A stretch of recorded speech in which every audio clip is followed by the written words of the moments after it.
मेरे प्रियो, आज मैं एक गंभीर और अद्भुत बात को आपके सामने लेके आया हूं। सुलेमान राजा एक ऐसे बात को उसने बताया, एक ऐसे अद्भुत बात को, एक गंभीर बात को उसने बताया जिसे आज आप जान लेंगे, सुन लेंगे। आपका परमेश्वर के प्रति जो नजरिया है वो बिल्कुल बदल जाएगा।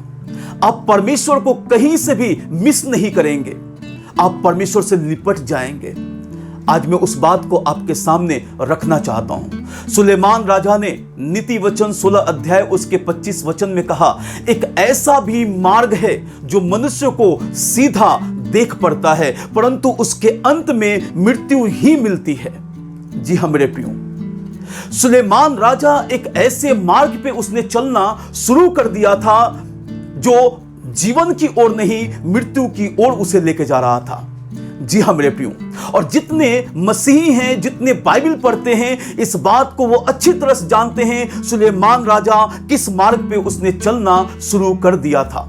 एक अधर्म के मार्ग पे, एक पाप के मार्ग पे उसने चलना शुरू कर दिया था। एक परमेश्वर का अभिषिक्त, जरूरी नहीं है कि परमेश्वर ने आपको अभिषेक किया है, परमेश्वर ने आपको चुना है तो आपसे पाप नहीं होगा, आप गलत मार्ग पे नहीं जा सकते हैं। सुलेमान राजा एक अभिषिक्त था, परमेश्वर ने उसे आशीष दिया था, लेकिन वो परमेश्वर के मार्ग से अलग हट करके वो चलना शुरू कर देता है।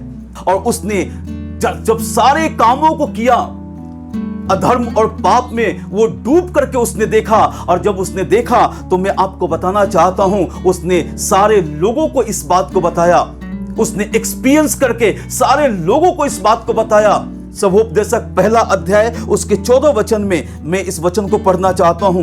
लिखा है, सुलेमान ने कहा, मैंने उन सब कामों को देखा जो सूर्य के नीचे किए जाते हैं, देखो वे सब व्यर्थ और वायु को पकड़ने के समान है। जी हां मेरे प्रियो, सुलेमान राजा इस बात को कहता है कि मैंने सारे कामों को देखा, मैंने सारे कामों को किया, लेकिन जब मैंने सारे कामों को देखा तो मुझे ऐसा लगा कि सब कुछ व्यर्थ है और वायु को पकड़ना है, वायु को पकड़ने के समान है। और वायु को कोई पकड़ नहीं सकता, वायु को कोई पकड़ नहीं सकता। उसने कहा सब कुछ इस धरती पे जो कुछ होता है सब कुछ व्यर्थ है। जी हां मेरे प्रियो, इस धरती पे सब कुछ व्यर्थ है, उसने इस बात को कहा। आज मेरे बहुत से मसीही, जो बहुत से मेरे भाई बहन, बहुत से पास्टर्स परमेश्वर के मार्ग से वो भटक करके, परमेश्वर के मार्ग से अलग होकर के वो मृत्यु के मार्ग पे चलना शुरू कर दिए हैं। जी हां मेरे प्रियो, उन्होंने मृत्यु का मार्ग पकड़ लिया है और ये एहसास भी नहीं होता है कि मैं मृत्यु के मार्ग पे चल रहा हूं या किधर में चल रहा हूं।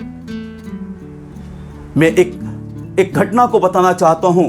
बेनी हिन का नाम सभी जानते हैं, वर्ल्ड फेम प्रीचर हैं, वर्ल्ड के बड़े एक प्रचारक के रूप में नाम आता है उनका। बेनी हिन एक ऐसा व्यक्ति जो अद्भुत और चिन्ह और चमत्कार करने वाले, परमेश्वर उनको बहुत इस्तेमाल किया।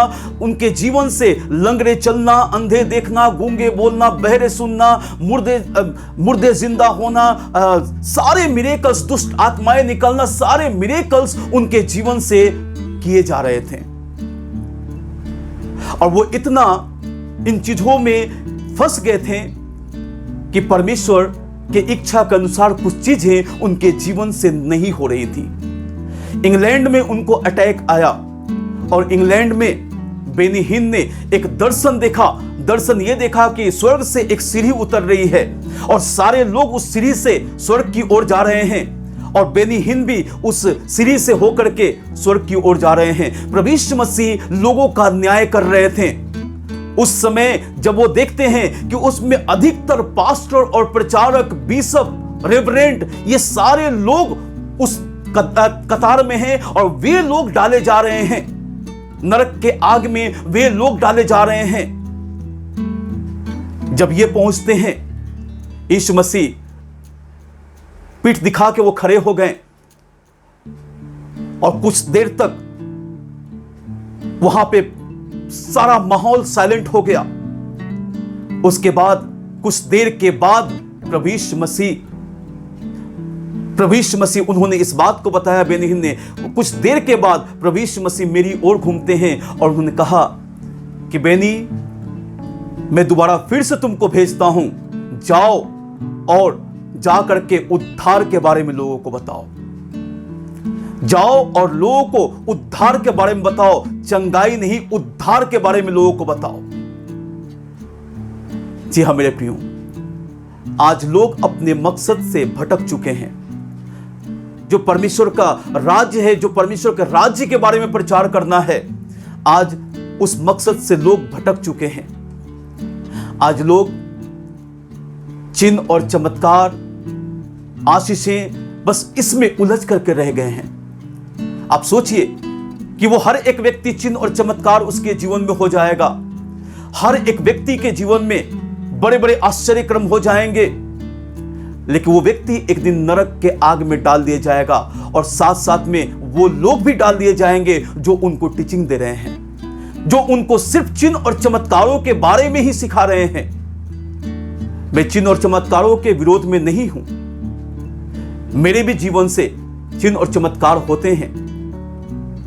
मेरे भी जीवन से चिन्ह और चमत्कार होते हैं। अभी रिसेंटली हम लोग चांदनी चौक में प्रेयर था, वहां पे हम लोग गए थे प्रार्थना करने के लिए। वहां पे एक लेडीज ने, जो लगभग 70 से 75 साल की वो लेडी हैं, उनके कान से सुनाई नहीं देता था। इंस्टेंट प्रभु ने उनके कान को खोला। परमेश्वर ने अद्भुत काम किया।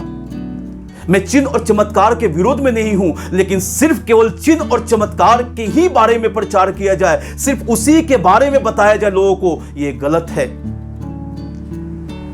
यह गलत है।